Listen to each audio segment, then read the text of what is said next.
Fala, galera linda do meu coração. Um prazer enorme estar aqui hoje com vocês, falando um pouquinho, né, sobre um tema tão importante, né, que é a prova de linguagem do Enem, né, a prova de linguagens do Enem. Então, hoje eu queria dividir um pouquinho aqui com vocês, né, sobre algumas dicas, algumas estratégias, como e o que você pode estudar para essa prova, né?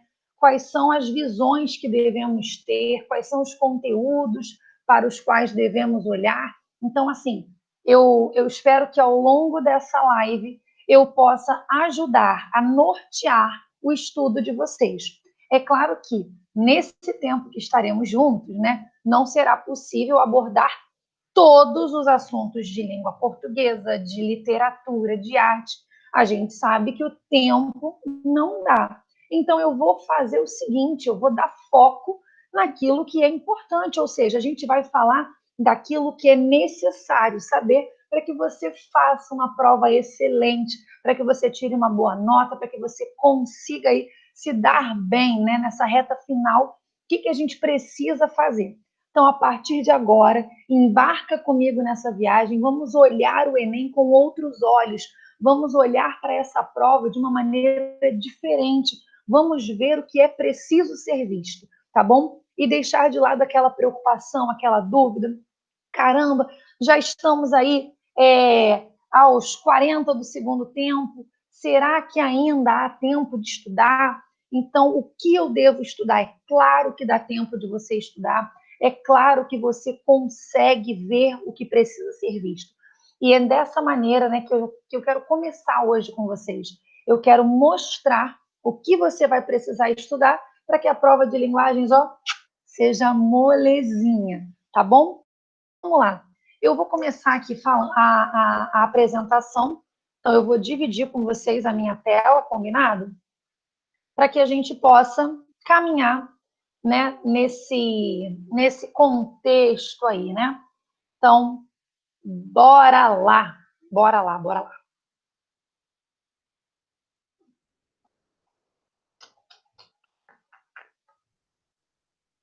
Deixa eu botar aqui no modo apresentação e aí a gente vai ver o que é preciso. Eu acredito, né, que vocês não acham aí a prova de linguagens um bicho de sete cabeças, né? Eu acredito, eu não estou puxando a sardinha para minha, mas eu acho que a prova de linguagens talvez seja aquela que menos assusta, né? A gente vai um pouco mais tranquilo, né? Não vou falar das outras não para ninguém ficar aborrecido comigo, né? Mas a prova de linguagens é uma prova mais tranquila. Porém, você precisa estar preparado. Lembra, quando a gente pensa em Enem, a gente pensa em questões que são niveladas, né? Questões que têm níveis distintos. E, na verdade, a sua nota ela é composta por na verdade, a composição de nota do Enem, né? Ela não é uma composição somente de acertos, são acertos coerentes. Então, o que você precisa ter é coerência no seu resultado, é coerência no seu acerto. Como assim, Ana Paula?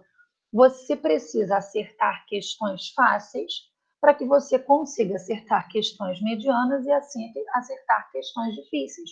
Né? Por isso, talvez muitos aí, né, tenham dificuldade em entender como funciona a nota do Enem, né? A composição, o resultado, por que eu fiquei com essa nota e o meu amigo ficou com aquela, se eu tive mais acertos que ele, ou se nós tivemos o mesmo número de acertos, por que cada um teve uma nota? Porque eu falo que o Enem ele já começa a falar de linguagens na contagem de pontos.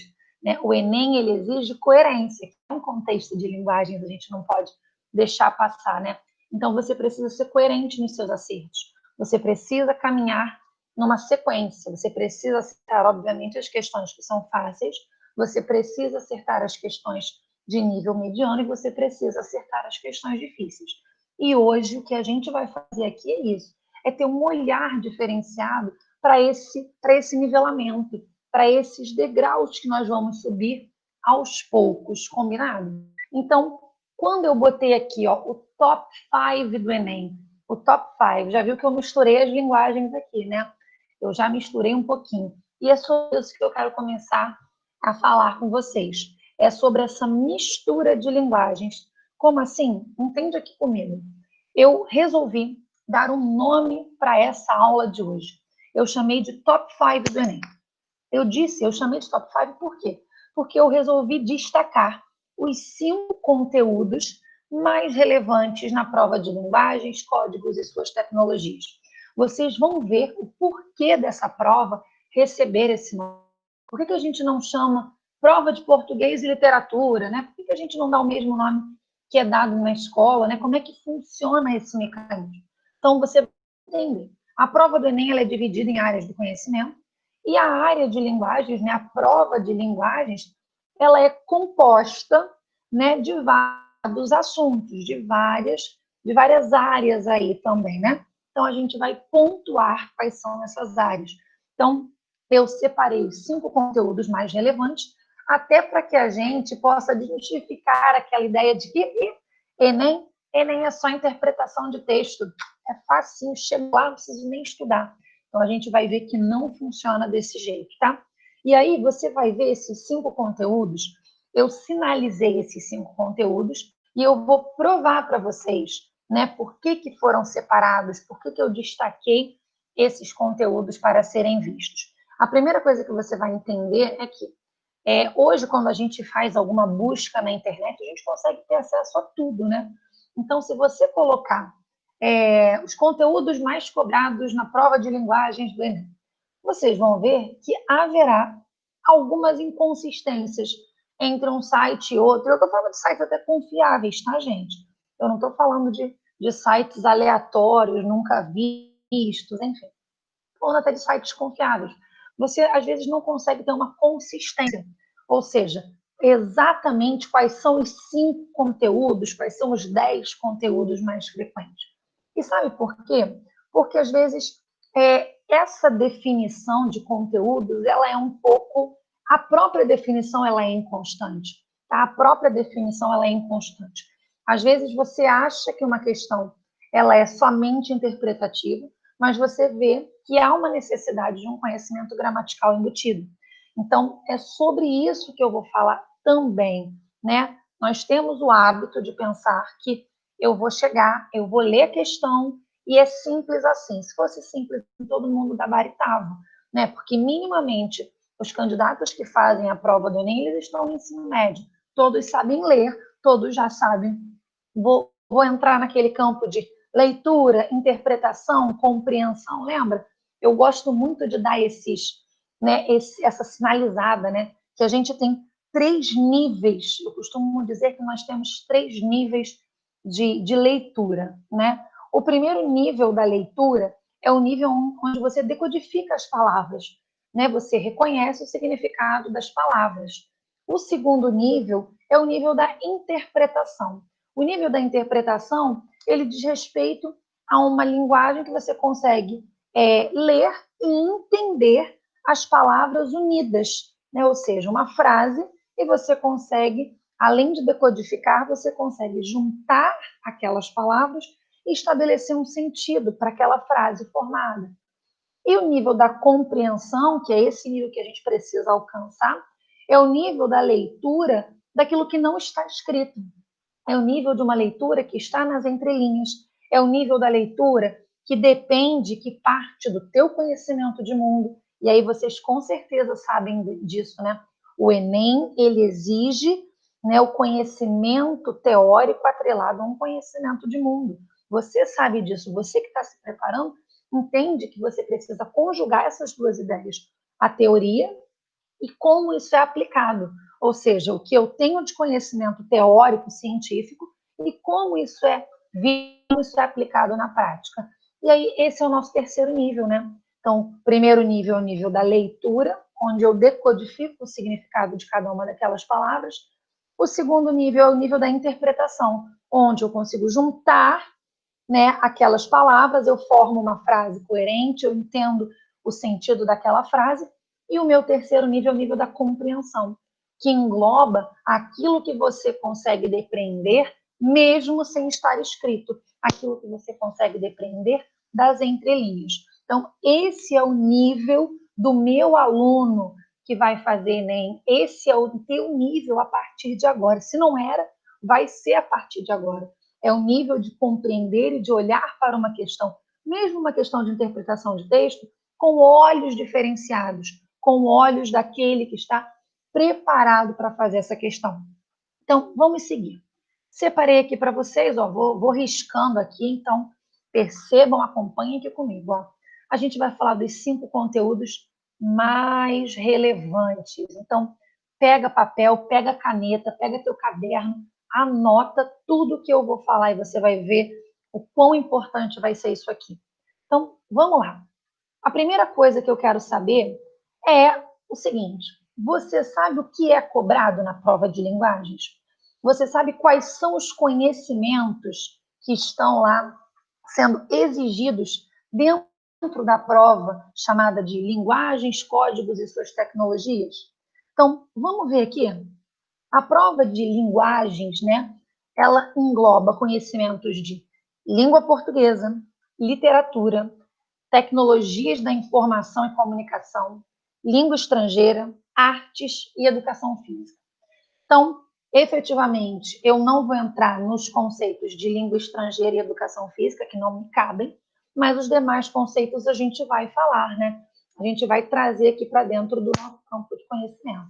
Então, tirando língua estrangeira e educação física, a gente vai falar de todo o resto. Então, não fiquem preocupados, tá? E aí, quando eu separo, né, quando eu começo a destrinchar esses conteúdos, eu também preciso saber o que é importante. Caramba, olha quanta coisa eu tenho para estudar. Se você para, olha para isso daqui e pensa, eu preciso estudar tudo isso? E aí você pensa, o conteúdo de língua portuguesa, ele é imenso, né? Estudo da gramática, ele é imenso, é um estudo que engloba morfologia, fonologia, sintaxe, semântica, estilística, ou seja, é um conhecimento absurdo, né? É um conteúdo muito extenso. Aí você vai olhar e vai falar, caramba, também cai literatura. E aí você pensa, eu preciso saber tudo de literatura? Eu preciso saber tudo que aconteceu na literatura de 1500 até o ano de 2020, até agora? Meu Deus do céu, não vou conseguir. Quando eu falo de teoria da informação e da comunicação, ou seja, os processos comunicativos, os recursos linguísticos utilizados para otimizar a comunicação, como isso acontece? Caramba, é muita coisa. Quando eu penso em artes, né, eu vou pensar em literatura associada a um conceito de arte. E aí você vai pirar se você olhar para isso daqui de forma isolada e de forma não preparada, tá? O que hoje, vou repetir, o que hoje nós vamos fazer aqui eu não vou listar para vocês, na verdade, eu não vou destrinchar todos os conteúdos. Eu vou te dar o caminho que você deve seguir para fazer uma boa prova. Esse caminho, ele vai mostrar o que você precisa estudar a partir de agora. É óbvio que você não está estudando só para linguagens, você está estudando para todas as outras disciplinas, e eu sei disso, eu reconheço essa informação. E mesmo que fosse só para linguagens, se você pensar que você tem de hoje até a prova do Enem, não daria tempo de estudar todos os conteúdos, mesmo que fossem só os conteúdos da prova de linguagens. Então, o que a gente vai fazer? Vai ver o que de fato você precisa estudar. Tem coisas que, apesar de serem muito importantes dentro do conteúdo, dentro do campo teórico, do campo científico, tem coisas que não aparecem no Enem, nunca apareceram no Enem. Então você começa a pensar que, embora sejam importantes talvez para um outro lado, para um outro momento, elas não são significativas agora. Então você vai pular esse conteúdo, você vai deixar ele de lado, você vai passar a ver o que você precisa estudar. Então, a gente vai começar a pontuar esses conteúdos. Sendo que tudo que eu estou falando aqui para você está muito bonito, né? Está muito legal. Mas e aí, Ana Paula? Me fala então, me dá esse caminho das pedras que eu estou precisando para poder resolver a minha prova do Enem? Então, vamos lá. Antes de olhar para conteúdo, eu preciso que você quantifique, tá? Eu preciso que você quantifique. E a partir dessa quantidade, você vai olhar e vai pensar assim, o que eu posso estudar, o que eu já sei, o que eu ainda preciso estudar e como eu vou fazer para estudar, tá? Então, são aspectos, são pontos diferentes. O que significa quantificar? Quantificar significa que a partir de agora eu vou mostrar para vocês, e eu trouxe dados, tá? Eu vou mostrar para vocês o quanto cai na prova de linguagens de língua portuguesa, o quanto da prova de linguagens traz questões de literatura, o quanto da prova de linguagens fala de tecnologia da informação e da comunicação, o quanto vocês têm aí de artes, tá? Vou parar por aí que não vou falar do restante. Então, a gente vai quantificar. E a partir desses dados é que eu vou começar a estabelecer prioridades, né? Eu provavelmente, se você é meu aluno, se você já foi meu aluno, você sabe que o que eu digo é que a excelência, ela vem do hábito, ela não é um ato isolado, lembra disso?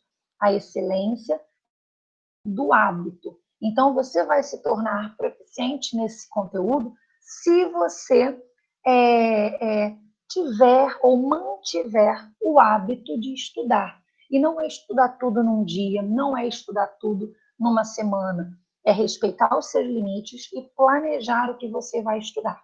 Então, você vai pensar, após essa live, após essa aula, você vai pensar. Eu vou te dar aí todo o mecanismo, né, todo o conteúdo que você precisa ver, e você vai olhar e vai falar assim, olha, desses 5 conteúdos, desse top 5 que a Ana Paula está me apresentando, eu preciso, ou eu já sei, eu já domino 2 desses conteúdos. Então, eu vou agora priorizar esses 3 que faltam. Ah, eu não domino nenhum desses conteúdos. Qual é o principal? Qual é o meu número 1? Qual é o meu número 2? Qual é o número 3? Vou estabelecendo prioridades e vou planejar meu tempo de estudo para conseguir cumprir essa meta, tá? E eu tenho certeza, né, que vocês conseguirão fazer isso, vocês conseguirão cumprir esse planejado, o estudo desse conteúdo, tá? Então, eu vou falar para vocês que é possível. Então, vamos quantificar, que eu sei que vocês devem estar curiosos para ver como é que é essa divisão de conteúdos de lá na prova de linguagens. Olha para cá. Eu tenho aqui, o que eu fiz para que vocês entendam que números são esses, tá? Eu peguei aqui as provas do ano de 2014 para cá. Então, aqui vocês têm as questões das provas de linguagens dos anos de 2014, 2015, 2016, 2017, 2018 e 2019. Tá? Então, vocês têm todas as provas até a última, de 2014 até a última prova. Tá? E aí você vai entender, obviamente, que o número aqui está quebrado, porque eu não contabilizei questões de língua estrangeira, questões de educação física, enfim. Tá? Então, o número dá quebradinho em virtude dessa retirada de alguns assuntos aí que não me cabem falar. Tá? E aí, partindo desse princípio, dentro da minha área, o que você vai precisar pontuar, em que você, né, no que você vai focar? Eu tenho que 27, perdão, das 367 questões, ó, trazer para cá esse, das 367 questões, né, que é o número total de questões da prova do Enem do ano de 2014 até o ano passado. Dessas 367 questões, 227 são questões que versam sobre interpretação de texto. Dessas 367, 85 versam sobre literatura.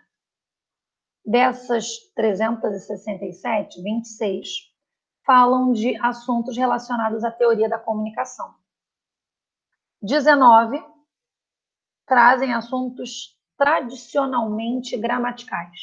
Tradicionalmente gramaticais. É explícito o conceito gramatical no enunciado. 9 falam de estilística. E uma de outros assuntos aleatórios que não cabem nesses daqui. E aí você pensa assim, poxa, Ana Paula, mas todo mundo fala para mim que estilística cai a beça. Estilística O que você tem de estilística? Funções da linguagem, figuras de linguagem. Isso aparece? Aparece, mas ele vai aparecer embutido em outro assunto. O Enem ele faz muito isso. Ele congrega assuntos, ele vai conjugando conhecimentos. Você dificilmente vai ter uma questão que peça assim, identifique a metáfora, identifique a hipérbole. Não é assim que funciona. Ele vai te dar um texto, por exemplo, ele vai te dar um fragmento de uma obra, né, de um romance de Machado de Assis, onde você tem ali, né, naquele texto, onde você vai encontrar, por exemplo, uma ironia, e você precisa descobrir essa ironia, mas isso não vai estar de forma tão explícita. Então, só para que você entenda, é diferente, por exemplo, da UERJ. A UERJ, quando ela fala de estilística, é um dos assuntos preferidos da banca da UERJ, né? Estilística. Figuras de linguagem, funções da linguagem, são cobradas assim de forma muito explícita nos enunciados. Os comandos das questões da UERJ trazem de forma muito explícita a necessidade de identificar, por exemplo, qual é a figura de linguagem que tem naquele trecho, qual é a função da linguagem daquele fragmento, enfim. Então, só para que vocês entendam. Então, a nível de porcentagem, você percebe que na prova, 62% está falando de interpretação textual. E aí você vai falar, ué, Ana Paula, mas você falou que não funciona bem assim, não é só interpretação. Poxa, se eu fizer 62% da prova, já não estou tão mal, né? E aí eu vou te provar que, apesar do gráfico falar que 62% das questões dizem respeito à interpretação textual, o que você vai ver é que mesmo a interpretação textual, ela depende, ela vai exigir de você alguns conhecimentos gramaticais. Alguns não, muitos, inclusive, tá? Em seguida, a gente tem que a literatura, né, caminhando aí no segundo lugar, a literatura entra com 23%. E quando eu falo de literatura, as questões que trazem aí conceitos de literatura, trazem conceitos claros de literatura. Então, eu vou falar o que cai em literatura. Conhecimento de determinadas escolas literárias, né? Você conhecer características de alguns movimentos, você conhecer características de alguns, como é que eu posso falar? De alguns autores, por exemplo. Então, literatura vai falar sobre isso, conhecimento de escolas, contextos históricos, e aí há uma necessidade de conhecer, por exemplo, de estabelecer um diálogo entre uma escola literária e o contexto histórico em que se insere, tanto que algumas questões quase que se confundem com questões de história, tá? Num terceiro momento, a gente tem aí que o campo da teoria da comunicação diz respeito a 7% da prova, ou das questões até hoje vistas. 1% só fala de gramática, e num conjunto, só 2% trata de estilística. Só 2% trata de estilística. Então, a gente vai começar a julgar. Quando eu falo de interpretação de texto, eu preciso que você entenda que tipo de texto você precisa interpretar. Que tipo de texto você precisa conhecer. Então, os textos mais cobrados na prova do Enem são textos jornalísticos, textos literários em prosa, então, geralmente, fragmentos de romances, tá? Fragmentos de romances. Depois, textos científicos e textos literários em verso. Em seguida, a gente tem imagens, textos publicitários, músicas, crônicas, charges e quadrinhos, textos técnicos. Então, só para que vocês entendam, eu estou falando de dados, tá? Às vezes a gente ouve falar e na prova do Enem cai muito isso, e a prova do Enem tem muita charge, cai muita imagem, cai muito quadrinho, cai muito, mas a gente precisa ter uma escala. Lembra da nossa hierarquia? Quando eu falo de interpretação de texto, você precisa, e aí eu te mostro quais são os textos que eles vão pedir para você interpretar. Textos jornalísticos, textos literários em prosa. Dentro desse campo, o que eu estudo, né? O que hoje eu posso falar para você que é importante você conhecer para interpretar um bom texto jornalístico? É importante você ter dois tipos de conhecimento: tipologia textual e gêneros textuais. Então, provavelmente você reconhece esses dois conceitos dentro do estudo da língua: o conceito de tipologia textual e o conceito de gêneros textuais. Quando a gente pensa nesses dois conceitos, eu quero que você entenda o seguinte: o conceito de tipologia textual e de gênero textual, eles são próximos, mas eles não são a mesma coisa, tá? Quando eu te falo que você precisa reconhecer o tipo de texto, eu te digo assim, olha, a narrativa, né, o texto, o tipo narrativo, né, a tipologia narrativa. Dentro dessa tipologia, eu tenho vários outros gêneros textuais. Então, dentro do tipo narrativa, eu tenho romances, eu tenho contos, eu tenho crônicas, tá? Eu tenho fábulas, enfim. Dentro de um texto do tipo injuntivo. No modelo injuntivo, eu tenho vários outros gêneros, né, que são as ramificações. Então, dentro do tipo injuntivo, eu tenho, por exemplo, o texto injuntivo é o texto que dá uma orientação. Então, você consegue entender que uma receita de bolo é um texto injuntivo, uma receita médica é um texto injuntivo, uma bula é um texto injuntivo, um manual de instrução é um texto injuntivo. Mas mesmo assim, você não consegue perceber que são textos completamente diferentes? Embora todos eles tenham a mesma intenção, mas os gêneros têm características diferentes.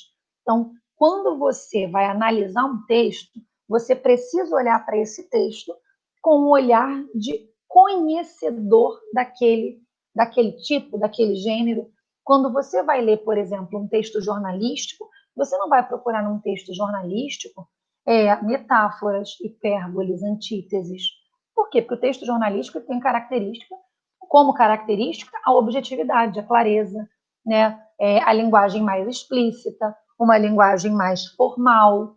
Então, você olha para um texto jornalístico, você não precisa buscar, será que o autor está sendo irônico? Será que está sendo metafórico? Será que ele está usando isso em linguagem figurada? Você não vai olhar para um texto jornalístico desse jeito.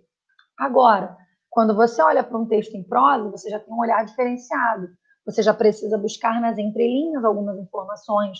Você pega um texto de Machado, por exemplo, algumas informações elas estão subentendidas, elas estão por debaixo do que está escrito.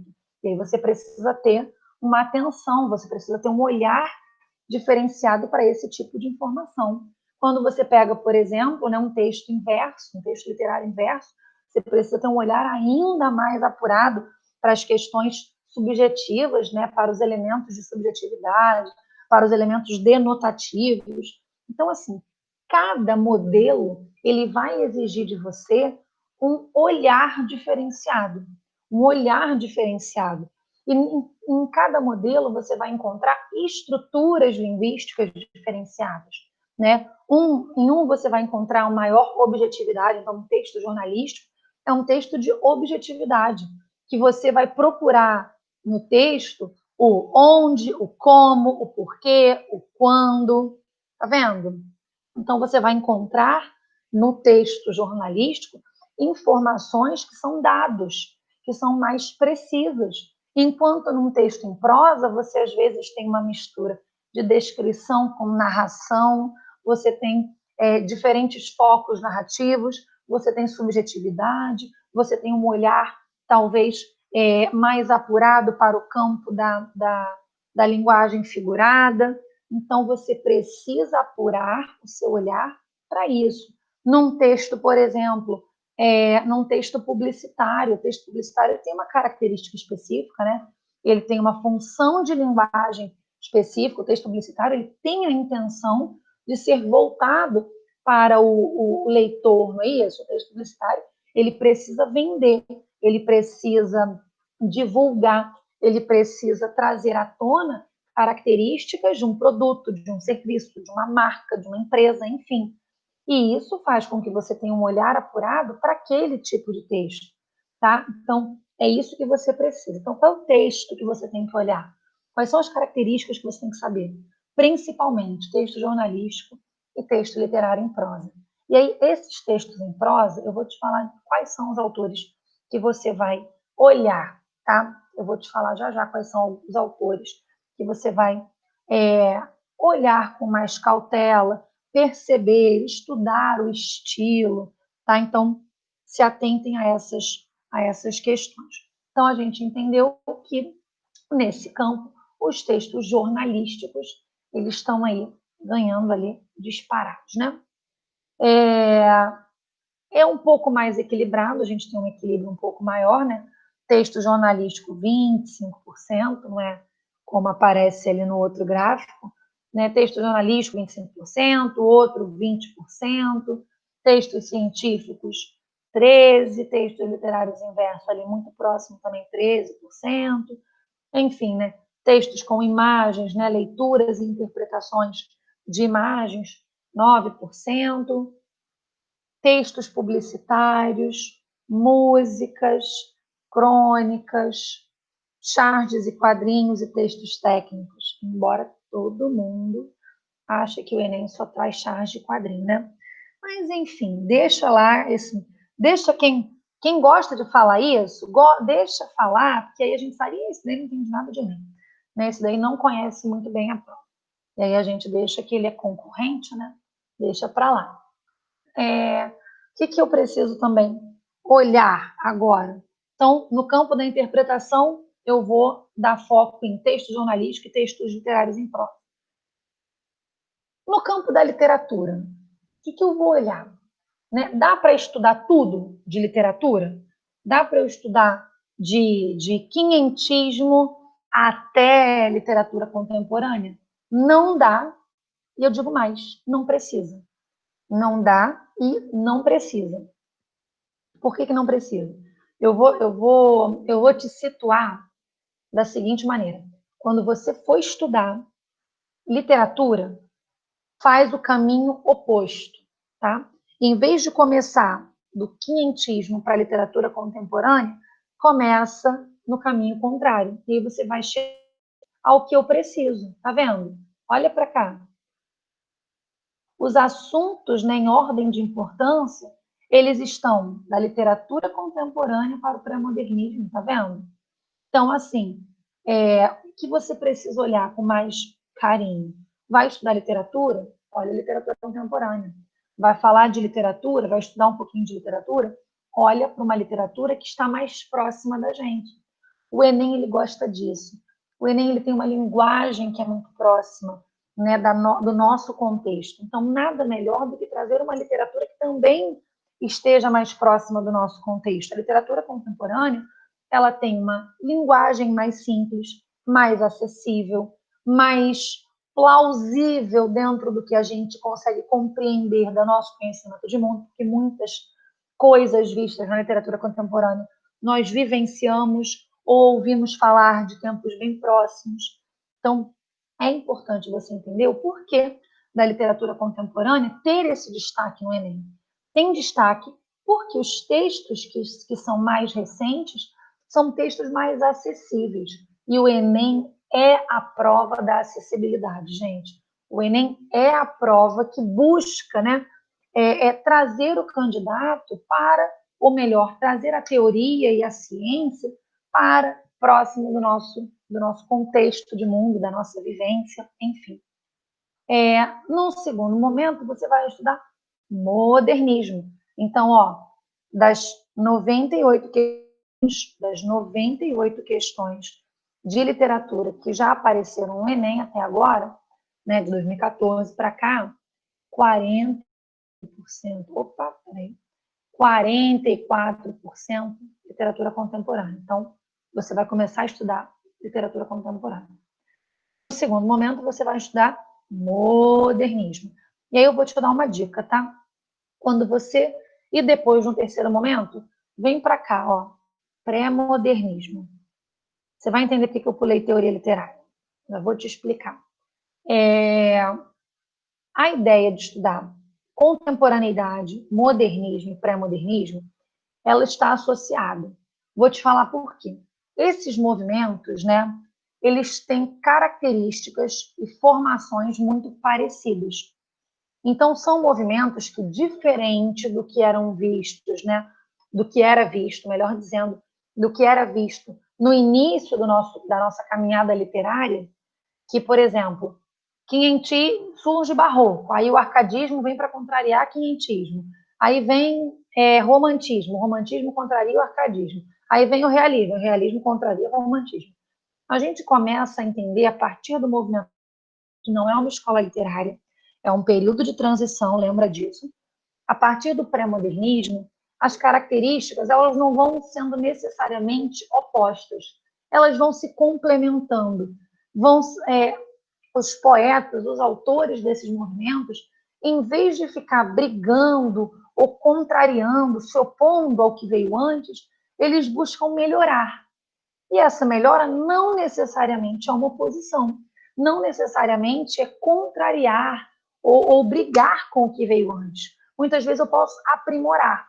Então, as literaturas, né, que a partir do movimento pré-modernista, elas são literaturas que vão conjugar características, né, que estão ali sempre muito próximas, um contexto muito próximo. Então, estuda a literatura contemporânea, estuda aí alguns autores de literatura contemporânea, estude modernismo. Então, você tem, por exemplo, Drummond. Drummond não pode passar batido.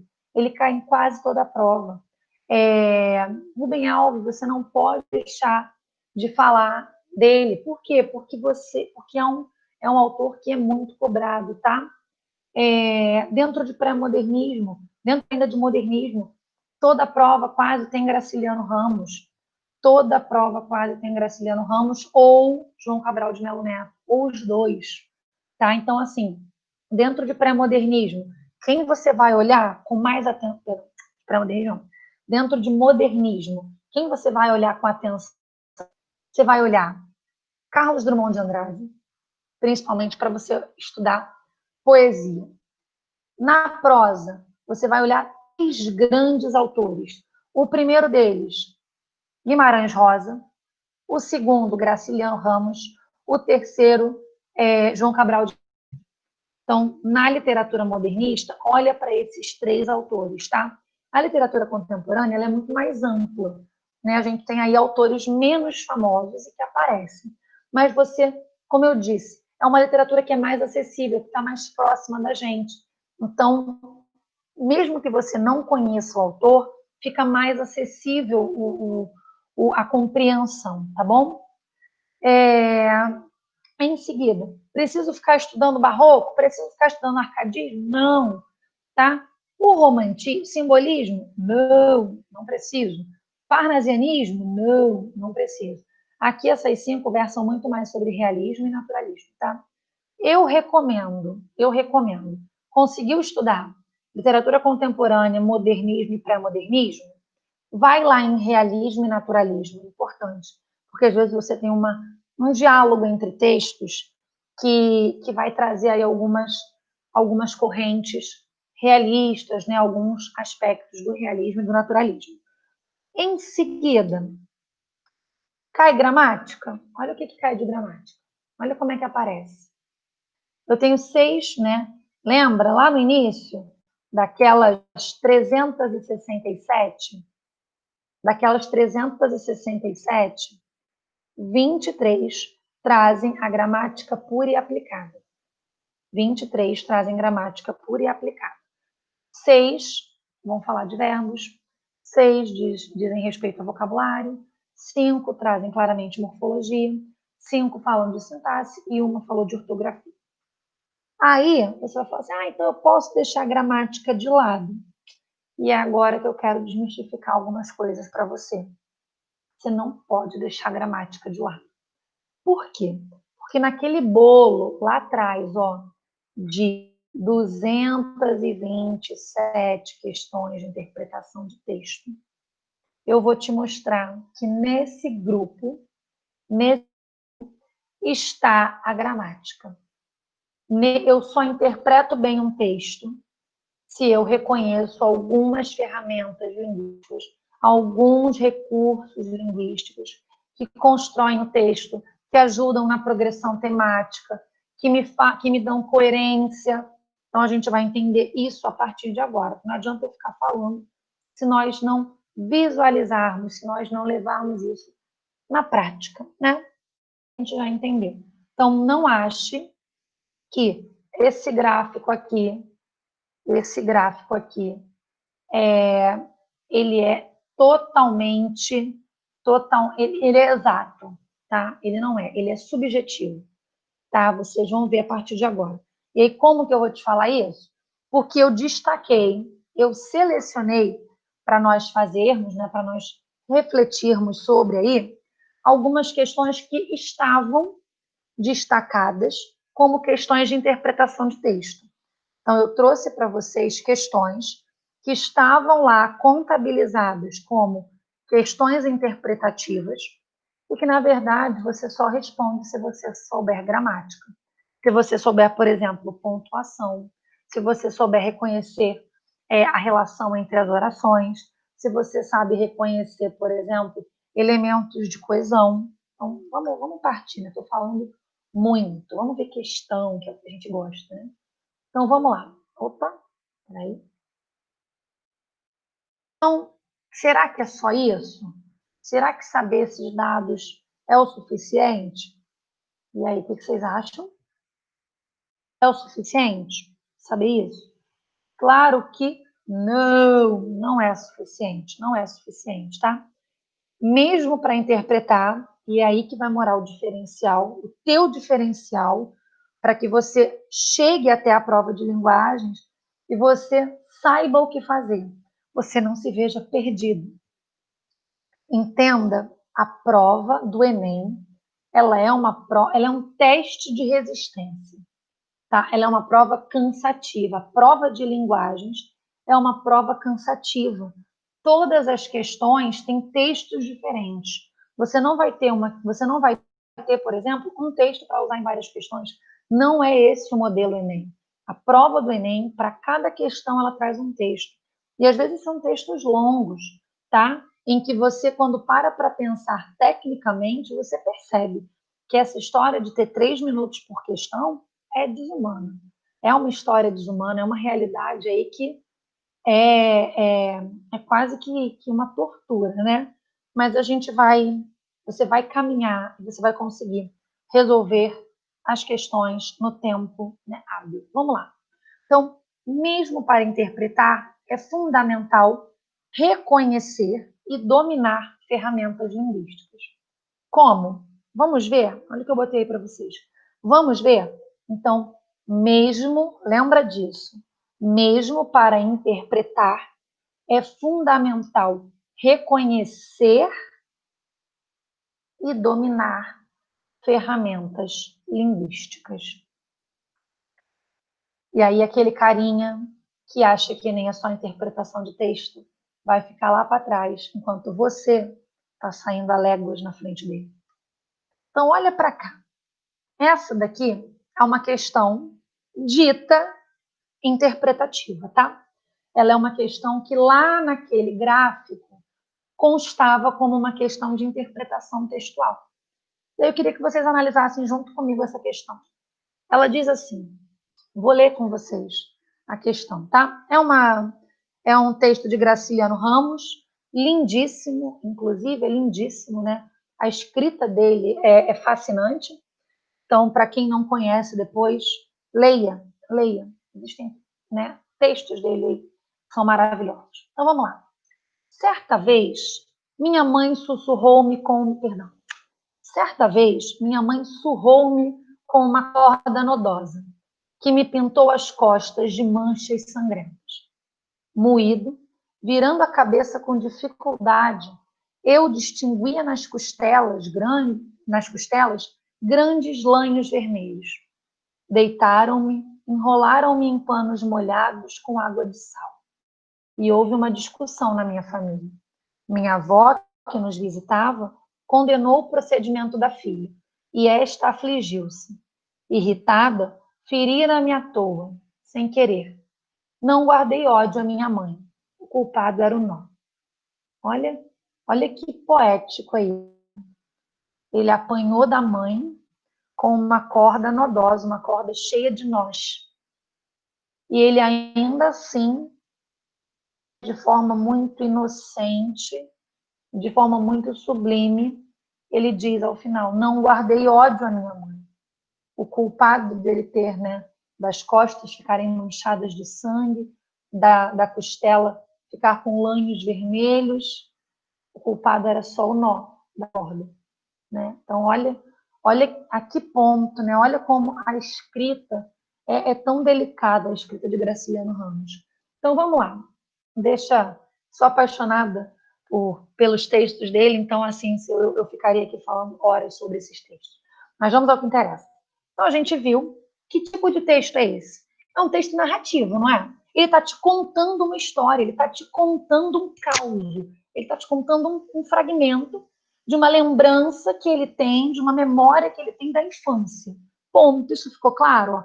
Certa vez a minha mãe me surrou com uma corda. Então, quando ele fala esse certa vez, é uma coisa que já aconteceu, né? Um tempo que já se foi, né? E ele, certa vez, ele está começando a te contar.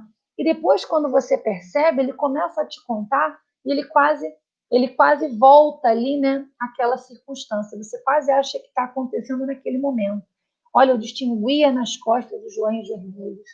Né? Houve uma discussão na minha família, a minha avó condenou o procedimento. Então, assim, é uma coisa que você fica ali na dúvida, você meio que embarca com ele. Né? Então, vamos ler aqui o que o enunciado pede. Num texto narrativo, a sequência dos fatos ela contribui para a progressão temática. Gente, olha para cá e não esquece desse conceito. O que é progressão temática? Progressão temática é o desenrolar da história. É como você consegue ligar os fatos que vão acontecendo e formar um todo, um enredo coerente. É isso. Tá? Então, a progressão temática. Então, a sequência de fatos, né, a organização que existe aí para construir o enredo, ela contribui para que você tenha uma progressão temática, para que você caminhe e consiga compreender. Nesse fragmento, o processo ele é indicado através de quê? Aí vamos lá. Isso é uma questão de interpretação. A letra A, antes de responder, a letra A traz o conceito de foco narrativo. A letra B traz o conceito de formas verbais. A letra C fala de sujeito indeterminado. A letra D fala de justaposição de frases e semântica. A letra E fala de advérbios. Aí vamos lá. Não tem gramática aqui? Claro que tem, né?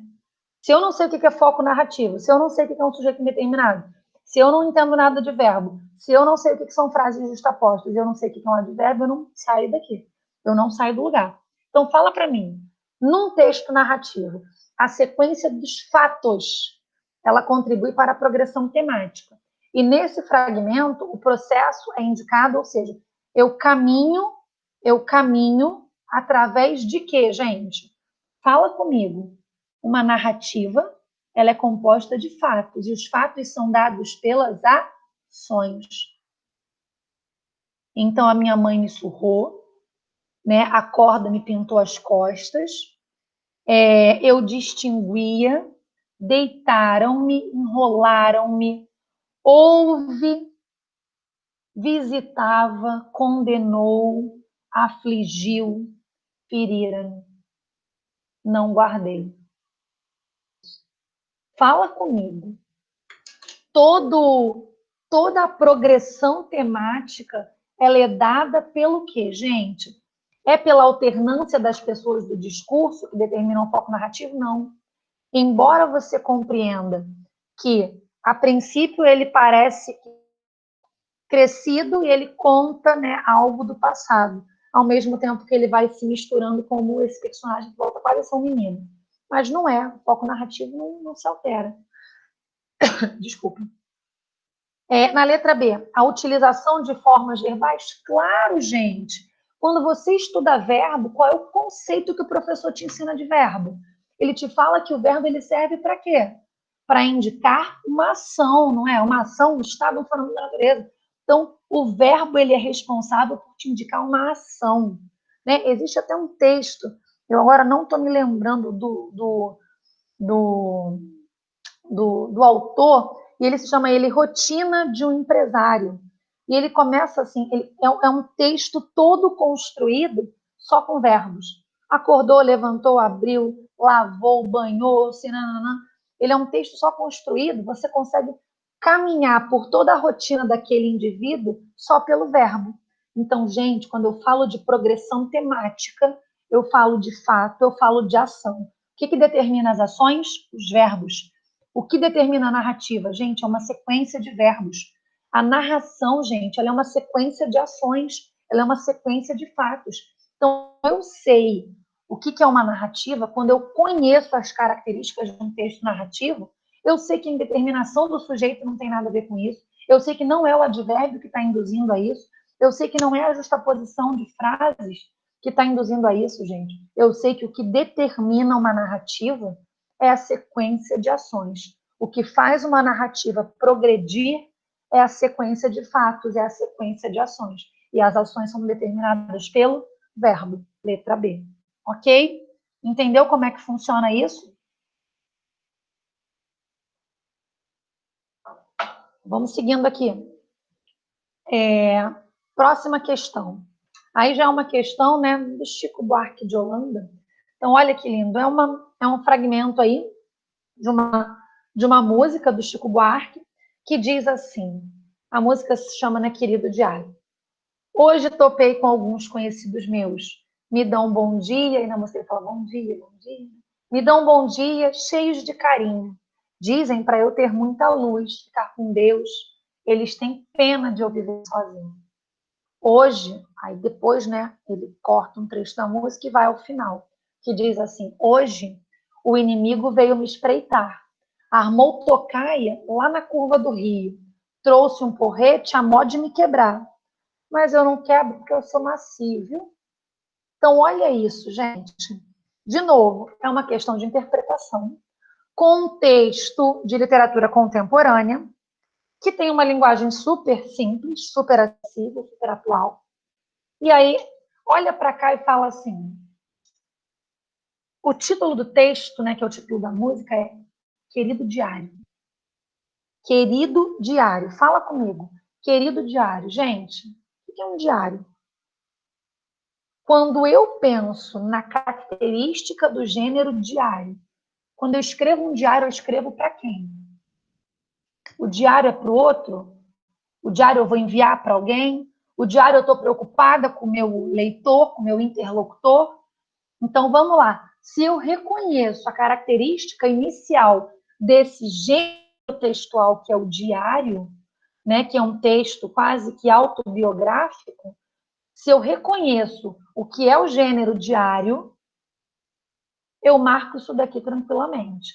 Agora, se eu não faço ideia do que é esse gênero textual, se eu não reconheço essa fala, se eu não reconheço esse modelo, é claro que eu vou ter dificuldade. Então, vamos lá. Uma característica do gênero diário. Quando eu escrevo um diário, eu escrevo para quem? Eu escrevo para mim. O diário eu escrevo para mim. É isso. O querido diário é para mim. Eu estou falando comigo. Então, olha para cá. Uma característica do gênero diário que aparece na letra da canção de Chico Buarque, qual é? É o diálogo com os interlocutores? Não. Ele até em algum momento ele vai falar que ele encontrou, ele esbarrou com alguns conhecidos. Mas a característica do gênero diário é essa? Claro que não. Recorrência de verbos no infinitivo. Ah, o diário ele tem essa característica? Claro que não. Predominância de um tom poético. No diário eu sou poético, no diário eu escrevo do meu jeito, é para mim. Eu escrevo do jeito que eu entendo, que eu desejo, que eu me sinto à vontade, que eu me sinto confortável. Ninguém está lendo. Aquilo ali é íntimo, é pessoal. Eu uso rimas na composição, quando eu vou escrever um diário, e aí você olha, o cara que está despreparado vai, é uma canção, realmente, meus rima com Deus, carinho rima com sozinho, mas é uma, olha a pergunta, eu não quero falar da música, eu quero falar da característica desse gênero textual. E aí, vamos lá, é uma característica de escrever no diário usar rima? Claro que não. O diário é uma narrativa autorreflexiva. Por quê? Porque você escreve, você conta alguma coisa que aconteceu com você, ela é autorreflexiva, ela é autobiográfica, você conta alguma coisa que aconteceu com você a ponto de dividir uma angústia, de, de registrar uma memória, de, por algum motivo especial, colocar no papel, registrar algo que foi ou importante, que foi muito bom, ou importante, ou significativo porque te marcou de alguma forma. Então, é característica desse gênero textual. Então, embora seja uma questão de interpretação, ela é uma questão que exige de você conhecimento de um gênero textual. Então, estudar gênero textual é importantíssimo, tá? Vamos para a próxima questão? Vamos lá. A questão agora, número 3, né? Vou chamar de questão 3. O farrista é uma questão de Murilo Mendes. Murilo Mendes também, ó, ele é um autor modernista aí que aparece muito, tá? Então, dá uma olhadinha em Murilo Mendes. O Murilo Mendes, antes de ler, vou trazer já... Não, vou ler primeiro, depois eu falo das características dele, que aí você vai entender. Então, Murilo Mendes escreveu o texto O Farrista. Farrista, gente farra, né? Quando o almirante Cabral pôs as patas no Brasil, o anjo da guarda dos índios estava passeando em Paris. Quando ele voltou de viagem, o holandês já está aqui. O anjo respira alegre. Não faz mal, isto é boa gente. Vou arejar outra vez. Diz adeus a Pernambuco. O anjo transpôs a barra. Diz adeus a Pernambuco. Faz barulho, vucu-vucu, tal e qual o Zé Pelinho. Mas deu um vento no anjo. Ele perdeu a memória e não voltou nunca mais. Que louco, né? Então vamos lá. Características da obra de Murilo Mendes. Primeiro, ele escreve com uma vertente surrealista. Então, Murilo Mendes tem em sua obra o tom surrealista. O que é um tom surrealista? É um tom da perda de lógica. É uma escrita, né, que brinca com os acontecimentos de forma ilógica, que sai do plano da realidade e faz, né, e retrata, e descreve, e narra circunstâncias que são assim, né? Não vou dizer impossíveis, mas fora da realidade, né? Um pouco alheias ao que a gente entende como real, como senso comum. Então, o Murilo Mendes ele escreve dentro desse contexto. Outra informação sobre o Murilo Mendes é que ele fala muito, ele é católico, e ele fala muito sobre a visão religiosa, principalmente o catolicismo, dentro dos textos dele. Então, muitos textos dele têm uma vertente religiosa voltada para o catolicismo. E o terceiro ponto que você não pode esquecer é que a obra, ou que você deve saber sobre Murilo Mendes, aí anota aí, é que Murilo Mendes ele gosta desse retorno primitivista. Então, são 3 características que eu consigo enxergar nessa poesia. Tá vendo? Eu consigo enxergar a falta de lógica, que é a vertente surrealista. Eu consigo enxergar a questão aí da religião, da religiosidade embutida, porque está falando do anjo. Eu consigo visualizar, vislumbrar também o primitivismo, porque ele cita o índio, ele cita Cabral, né? Ele menciona aí essas 3 características que são frequentes na obra de Murilo Mendes. Se você pegar outros textos, você vai encontrar essas características. Então, caso apareça algum texto de Murilo Mendes, lembre-se, Murilo Mendes é primitivista, ele é surrealista e ele tem um tom de religiosidade, ou mais do catolicismo, para ser mais exato, dentro de seus textos. Então, vamos lá. O que ele está falando aqui? Vamos entender a historinha que ele contou? Ele está falando do momento, né, de quando o Cabral chega aqui, mas olha como ele fala, quando o almirante Cabral pôs as patas no Brasil. Olha como é que ele já é, o tom aí dele, né? O anjo da guarda dos índios estava passeando em Paris. E quando ele voltou de viagem, o holandês estava aqui.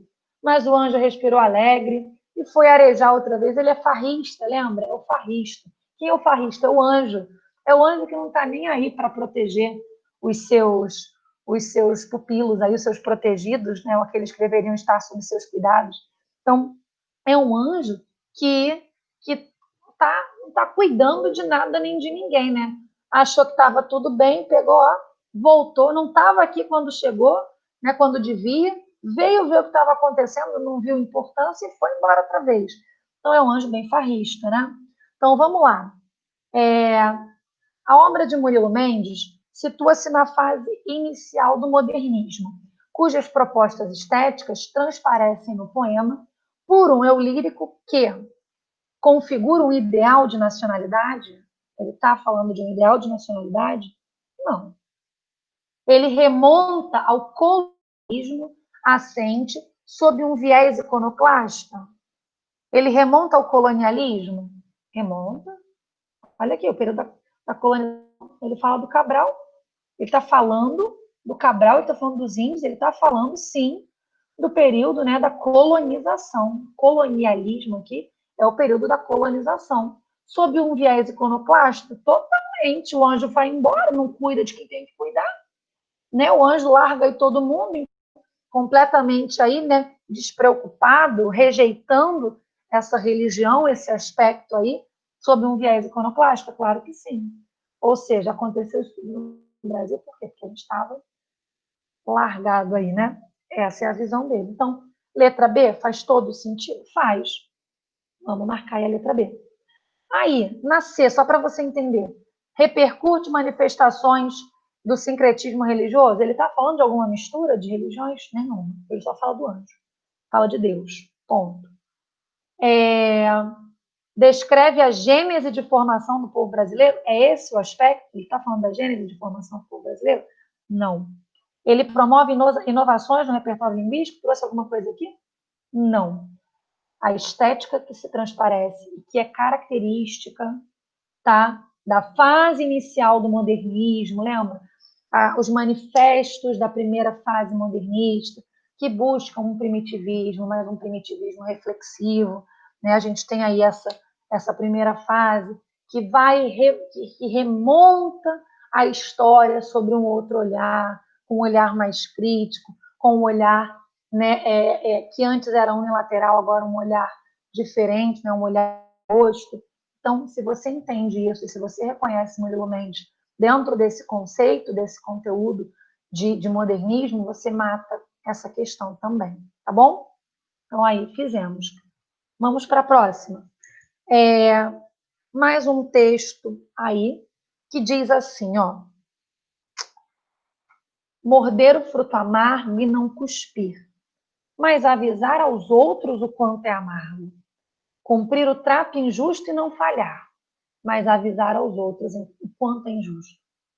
Sofrer o esquema falso e não ceder, mas avisar aos outros quanto é falso. Dizer também que são coisas mutáveis, e quando em muitos a não pulsar do amargo, injusto e falso, por mudar, então confiar a gente exausta o plano de um mundo novo e muito mais humano. Essa questão, ela vai falar o seguinte, ó. Na organização do poema, o emprego da conjunção mas, né, os empregos, né, porque são diversos, os empregos da conjunção mas articulam para além de sua função sintática. Então, olha isso. Quando você pensa na função mas, na função da conjunção mas, o mas é uma adversidade, né? O mas marca oposição, marca contrariedade. É isso que a gente pensa de cara. Mas olha o que ele está falando no enunciado. Vai para além da sua função sintática. Vai para além desses valores que as orações adversativas vão trazer. Então, olha para cá. Na organização, os empregos da conjunção mas articulam para além de sua função sintática. Aí olha para cá. A ligação entre verbos semanticamente semelhantes, olha para mim. O mas está ligando cuspir e avisar, morder e avisar, cumprir e avisar, falhar e avisar. Ele está ligando verbos que são semanticamente semelhantes? Nunca. A gente sabe que o mas, a função dele não é essa. Aí vamos lá. ele está articulando a oposição entre ações aparentemente inconciliáveis. Vamos lá. O mas, ele até marca oposição, mas são ações aparentemente inconciliáveis? Claro que não. Eu estou dizendo que eu estou fazendo isso, mas que eu devo te avisar que não é o certo. Então, são inconciliáveis? Pelo contrário, ele está buscando conciliar. O mundo faz de um jeito, mas eu posso mostrar para o meu amigo, para o meu par, né, para o outro indivíduo que pode ser diferente.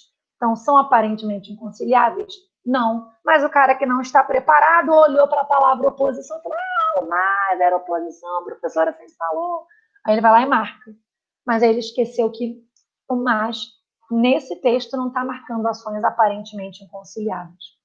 Aí vamos lá. O mas introduz, marca aí, né? Uma introdução do argumento mais forte de uma sequência? Sim, e eu vou te explicar por quê. Quando você aprende sobre a conjunção mas, eu quero te dizer o seguinte: a oração que é iniciada pela conjunção mas, ela tem o argumento mais importante. Nela mora a informação central, a informação principal. Vou te falar. Quando eu digo assim, ela não é bonita, mas é tão inteligente, o que eu quero destacar? E daí que ela não é bonita, ela é inteligente. E esse é inteligente está destacado por conta da conjunção mais, tá vendo? Quando eu falo, ela não é tão bonita, mas é inteligente. O mas está introduzindo a informação que eu quero destacar. E essa é uma característica da conjunção. Inicia nessa conjunção de adversidade, ela inicia a ideia da oposição que quer mostrar destaque para a relação anterior. Então, toda vez que você tem uma frase, uma oração iniciada pela conjunção mas, ela é mais relevante do que a anterior. Ela é mais importante do que a anterior. Ela que está ganhando destaque naquele período. Então, não esquece disso. Inclusive, até para a tua construção textual. Quando você quer dar ênfase a alguma informação, a um fato, né, a uma situação, o mas quando você quer enfatizar uma circunstância, usa essa circunstância, né, óbvio, quando você quer enfatizar uma circunstância que se opõe à outra, né? Utiliza a oposição sempre naquilo que você quer destacar. Quando eu falo assim, se eu quisesse destacar que ela é bonita, ela é inteligente, mas ela não é inteligente, mas é tão bonita. Então, tá vendo? E daí que ela não é inteligente, ela é tão bonita. O mas tem essa função de apresentar, de iniciar uma informação de destaque. Então, aqui, o mas articulador do poema, ele serve para introduzir um argumento mais forte. Ele é um reforço da causa? Claro que não, ele não marca causa nenhuma. E nem um enunciado introdutório, porque o texto não tem um enunciado introdutório, ele já começa falando aí do assunto. Ele marca intensidade? Claro que não, quem marca intensidade é advérbio na conjunção. Então, lembra disso, tá? Então, o mas, ele sempre vai introduzir o argumento mais forte do teu período, da tua informação. Em seguida, temos aí, né, um texto do Marcelo Coelho, que diz assim, o texto se chama LJC. 5 tiros? Brincando de pegador? O PM pensou que hoje, cedinho. Entendeu? Os sinais de pontuação são elementos com importantes funções para a progressão temática. Olha de novo quem apareceu, hein? Aquela expressão que eu não posso esquecer, progressão temática, tá vendo? É aquilo que me leva a caminhar com a compreensão do texto. Então, ele aqui está dizendo, ele quer que você observe sinais de pontuação na construção da progressão temática.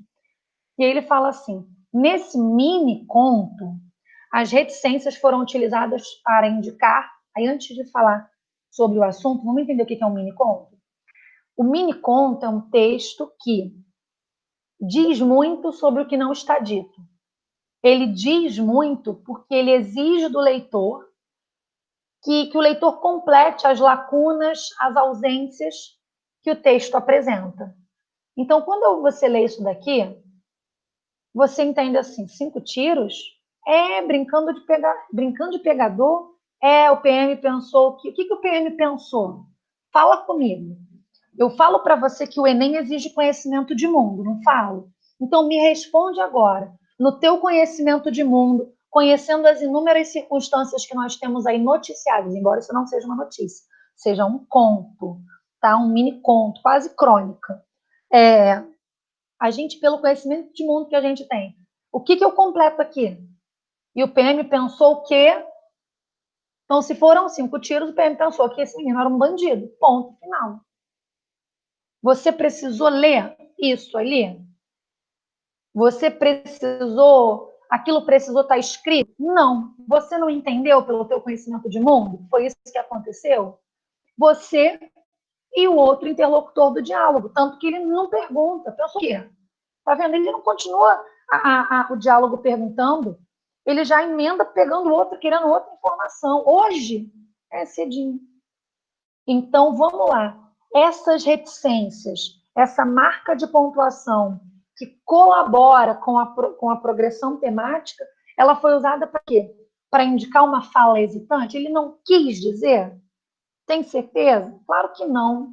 Ele não quis dizer, não. Ele poderia dizer, que ele já disse 5 tiros lá em cima. Mas como eu tenho a característica desse gênero, que é o mini conto, gente, o mini conto é quando você consegue contar algo, você faz a narração com o mínimo de palavras, né? Com o mínimo de palavras. E aqui, quanto menos palavras, melhor. O mini conto é isso, tá? Você consegue contar, você faz a narração com o menor número de palavras. E ali você conseguiu, mesmo que as informações não estejam completas, você não conseguiu entender a história? Conseguiu. Você conseguiu, sabe por quê? Porque o resto das informações que não estão escritas, elas estão o quê? Implícitas. Elas estão implícitas. Todo o resto está, todo o resto que não está escrito está o quê? Implícito. Então, as reticências foram usadas ali para indicar o quê? Uma informação implícita. Uma informação que não precisa ser dita porque ela já é subentendida. Isso é o implícito. Não está escrito, mas você entende. Isso é conhecimento de mundo. Isso é Enem. Tá vendo? Então, aqui a gente já entendeu de novo que é uma progressão temática. Por quê? Porque você reconhece o gênero de novo. Lá naquela primeira questão, você reconheceu que a narrativa, ela conta uma sequência, ela conta fatos, e fatos são ações, não é? Então, você reconheceu que aquela questão era importante saber verbos. A progressão temática dependia dos verbos. Aqui, ele está falando sobre a pontuação. Ele está te dizendo que ele constrói a sequência através da pontuação. E ele usa essa pontuação por quê? Porque essa informação está implícita. O leitor completa. O interlocutor preenche essa lacuna, ele preenche essa ausência porque ela está implícita. Ela fica subentendida. Você entendeu esse texto, com certeza. Tá? Então, é isso. As outras não não cabem, tá? Não é uma situação coerente, não. Eliminação de uma ideia também não, ele não está eliminando. Ele está interrompendo uma ação? Também não. É uma fala hesitante? Não.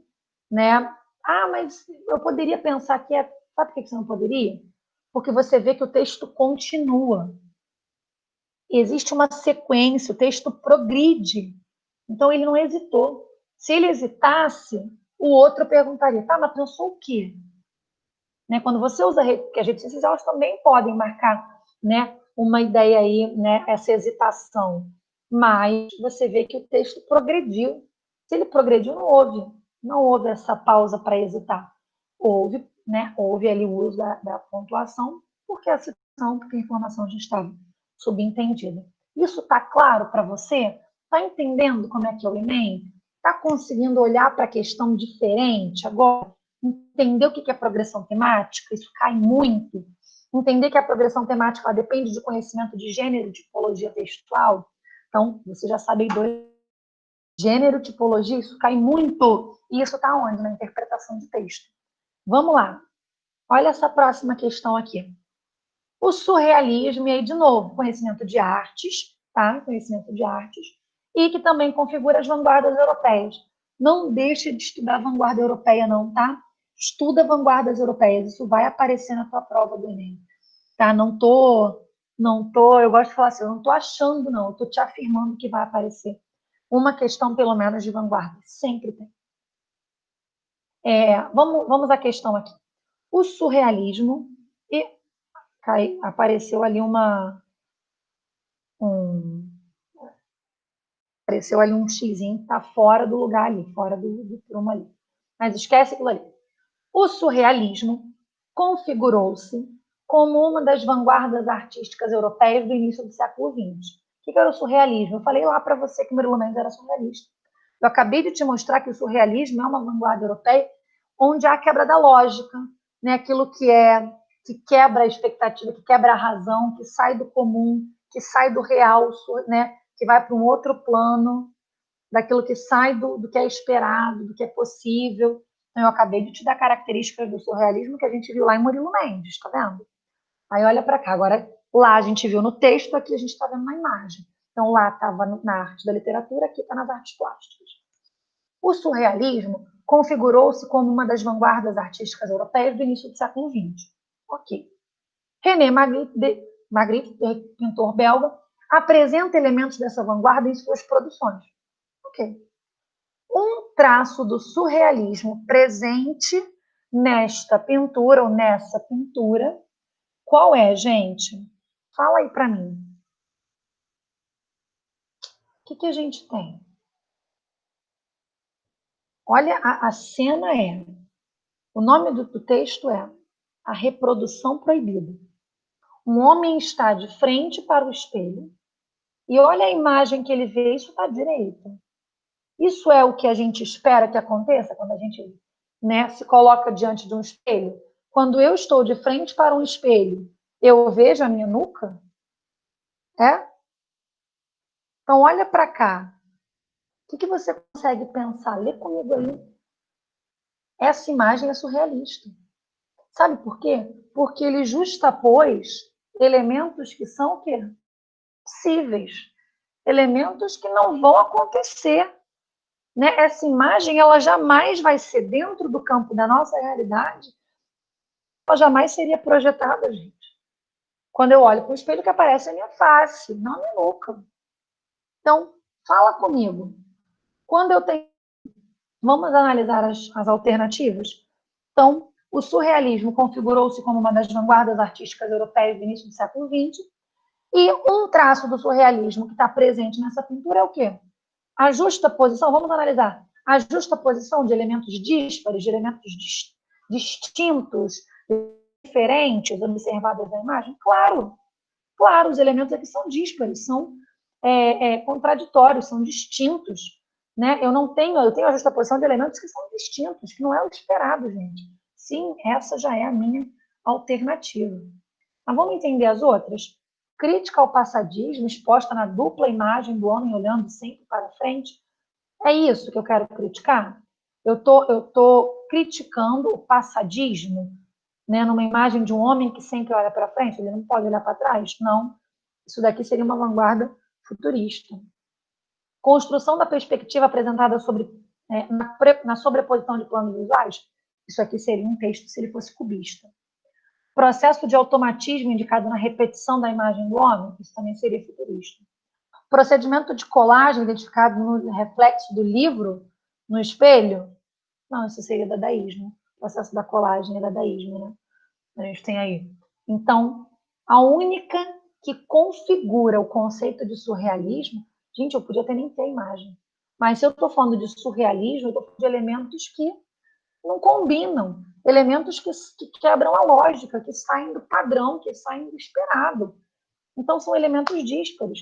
Nenhuma das outras alternativas, né, somente a A, me traz essa informação. Todas as outras configuram os conceitos de outras vanguardas. E que se você conhece as demais, você observa, porque a A não estava muito clara para mim. Mas se você conhece as demais vanguardas, você elimina as demais possibilidades. Você consegue identificar em cada informação que pertence a outra vanguarda. Ok? Então, foi. Está entendendo como é que funciona esse mecanismo? Já entendeu o que você vai estudar? Como é que você vai olhar agora para o campo da linguagem? Então, vamos aí. Então, quais são os principais assuntos mesmo? Olha, pega teu caderno e anota agora que eu vou falar. Eu prometi lá no meu primeiro slide o top 5, os 5 assuntos que você vai estudar. Então, olha aqui, nessa sequência, você vai estudar o teu top 5 aqui, ó. Tipologia textual. A tipologia textual, ela compreende a dissertação, a narração, a injunção, a descrição. Tá? Então, você vai olhar, eu tenho um grupo mais restrito de tipologias textuais. Você vai estudar o que é cada um desses tipos e quais são as características composicionais desses textos. Tá? Segundo, é o gênero textual. Quando você tem, por exemplo, a história em quadrinho é um gênero textual, o conto é um gênero textual, a fábula é um gênero textual, a piada é um gênero textual, sei lá, uma receita é um gênero textual. Então, você vai olhar também textos que permeiam o nosso cotidiano e vai perceber características. E isso tem coisas que você não precisa estudar, tem coisas que você reconhece. Você sabe, numa receita de bolo, você consegue reconhecer, por exemplo, que os verbos que estão ali são verbos no imperativo, são verbos de ordem, né? Você tem uma sequência de comandos, né? São frases curtas. Então, assim, existem gêneros textuais que você não precisa procurar no livro a definição, que você não precisa buscar em manuais informações. Existem gêneros que você conhece, que você precisa fazer essa distinção. E os que eu não conheço, os que eu não reconheço bem, é esse que você vai estudar. Então, esse é o segundo conteúdo. Primeiro você vai estudar tipologia, depois você vai estudar os gêneros. Num terceiro momento, você vai estudar intertextualidade. Por quê? Muitas questões, elas dialogam, tá? Muitas questões do Enem vão trazer textos que dialogam entre si, tá? Então, uma imagem que dialoga com uma crônica, um texto jornalístico que dialoga com uma imagem publicitária. Então, muitas questões do Enem trazem aí intertextualidade, para você observar num texto o diálogo que existe entre ele e outro, tá? Então, vai ler o que é intertextualidade, vai ler quais são os tipos de intertextualidade, isso vai aparecer. Escolas literárias. O que eu te falei? Preciso estudar todas? Não, porque barroco não cai, arcadismo não cai, romantismo cai muito pouco, simbolismo não cai, parnasianismo quase não cai. O que você vai estudar? Você vai focar. Lembra aquela sequência começando agora? Do mais recente para o mais antigo? Então você vai começar em literatura contemporânea, depois literatura modernista, depois o período pré-moderno, em seguida estuda Semana de Arte Moderna. Tudo que se fala de modernismo está associado à Semana de Arte Moderna. Então estuda a Semana de Arte Moderna. Vai aparecer questões, né, vão aparecer questões sobre Semana de Arte Moderna. Então, vai estudar literatura contemporânea, modernista, pré-modernismo, vanguardas europeias. Ponto. Estudou isso? Vai dar uma olhadinha em realismo e naturalismo. É importante. E, sobrou tempo, olha um pouco de romantismo. Porque, embora o romantismo não caia sozinho, existem alguns textos modernistas que dialogam, que fazem intertextualidade com questões românticas, tá? Então, assim, conseguiu finalizar o que você precisa? Dá uma olhadinha em romantismo. E, por último, a coesão textual. E, Ana Paula, o que é coesão textual? Vou te explicar. São aqueles elementos de progressão temática que a gente viu, lembra? Então, a coesão textual, quando você estuda lá os tipos, você entende que a coesão textual, essa ligação que ocorre, né, entre uma parte do texto e outra, que faz com que o texto progrida, ele se dá, essa progressão ela se dá através de elementos que vão linkando, né, as partes do texto.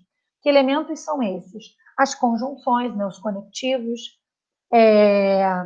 alguns advérbios. Então, a coesão textual ela é a pontuação, importante. Então, dá uma olhada em elementos coesivos, principalmente conjunções, marcas de pontuação, e basicamente isso, tá? E advérbios também é bacana olhar. Tá bom?